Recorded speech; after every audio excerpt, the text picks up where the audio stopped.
तो नमस्कार, सत श्री अकाल, जय श्री राम आप सभी को। जैसा कि आपको पता है यूपीपीसीएस का नोटिफिकेशन आ चुका है और अब कई सारे बच्चे तैयारी में भी लगने वाले हैं। तो हम भी आपके साथ जुड़ेंगे यूपीपीसीएस में बीपीएससी के बाद। तो पहले बात करते हैं सबसे इम्पॉर्टेंट, जंग में अगर आप उतर रहे हैं तो आपको हथियार तो आपके पास होने चाहिए। तो हम आज वही हथियार आपके पास लेके आए, complete book list and resource guide. देखिए, इसमें सबसे इम्पॉर्टेंट बात यह है, 1 book read 10 times beats 10 books read once. कोशिश कीजिए कि आपका रिसोर्स एकदम लिमिटेड हो, उसी से बार बार पढ़ें। ज़्यादा सोर्स लाने की ज़रूरत नहीं है, ठीक है। तो आइए देखते हैं। और सबसे पहली बात तो आपको सिलेबस पता होना चाहिए। कोर्स सब्जेक्ट वाइज की बात करते हैं, प्री और मेंस एक साथ करेंगे हम लोग, ठीक है। तो सबसे पहले हिस्ट्री, आर्ट एंड कल्चर की बात करते हैं। तो एंशियंट और मेडिवल के लिए ओल्ड एनसीईआरटी तो आपको पढ़नी है, क्लास 11-12 की by R S Sharma and Satish Chandra, या फिर लूसेंट की जनरल नॉलेज। तो ये बुक्स आपके लिए पास होनी चाहिए, और प्री मेंस दोनों के लिए बता रहे हैं। मॉडर्न इंडिया के लिए a brief history of modern India, spectrum publications, more than enough. Art and culture के लिए Indian art and culture by Nitin Singhania, ठीक है। इसमें कुछ की चैप्टर्स ही पढ़ने, सारे नहीं पढ़ने हैं। जियोग्राफी के लिए एनसीईआरटी क्लास 11th और 12th की 4 बुक्स हैं, वो आपके पास होनी चाहिए।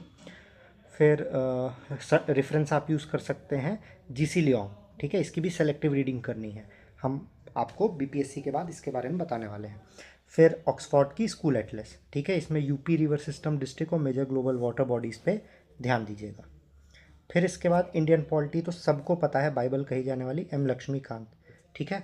कुछ चैप्टर्स आपको स्पेसिफिक ध्यान देने होंगे, जिसके बारे में हम आपको बताएंगे। अब इकोनॉमिक्स की बात करते हैं। तो इकोनॉमिक्स में आपको ज़्यादा नहीं जानना है, क्लास 11th की एनसीईआरटी और क्लास 12th की एनसीईआरटी आप देख लेंगे, it will be more than enough. और यूपी का बजट तो आपको डायनेमिक सोर्सेज से मिल ही जाता है। जनरल साइंस की बात करते हैं, class 9th and 10th NCERT पे आपको ध्यान देना है, या लूसेंट की जनरल साइंस, ठीक है। फिर मंथली करंट अफेयर्स के कंपाइलेशन जो आते हैं वो भी आप कर सकते हैं। इन्वायरमेंट के लिए इन्वायरमेंट बाई शंकर आईएएस या फिर पीएमएफ आईएएस, इससे ज़्यादा आपको पढ़ने की ज़रूरत नहीं है। अब बात करते हैं पेपर 5 और 6 की, जो यूपी का है, बहुत इंपॉर्टेंट। परीक्षा वाणी एक आता है, उसको यूज़ कर सकते हैं, या अरिहंत का Uttar Pradesh general knowledge use कर सकते हैं। फिर आप गवर्नमेंट साइट्स यूज़ कर सकते हैं, official UP government sites, tourism, cultural history और रीजनल एडमिनिस्ट्रेटिव सोर्सेज के लिए। सबसे इंपॉर्टेंट पार्ट जो होता है जिसमें बच्चे फंसते हैं, करंट अफेयर्स।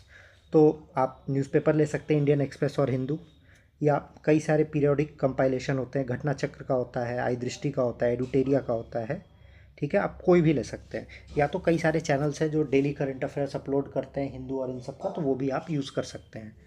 फिर जनरल हिंदी एसे के लिए, हिंदी और इंग्लिश एसे के लिए जनरल हिंदी एक आता है वासुदेव नंदन प्रसाद का या हरदेव बाहरी का, और एसे दृष्टि बाय दृष्टि पब्लिकेशन। अब देखिए, सबसे ज़्यादा इम्पॉर्टेंट आपके लिए क्या होता है, PYQs।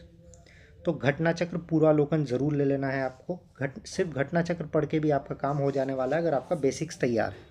या फिर दिशा का एररलेस 16+ ईयर्स PYQ पेपर ले सकते हैं, ठीक है। तो इस पे ध्यान दीजिएगा, इसको 2 आवर स्टिमुलेटेड टाइम में प्रैक्टिस करना है। घटना चक्र मेंस आपको लेना ही लेना है।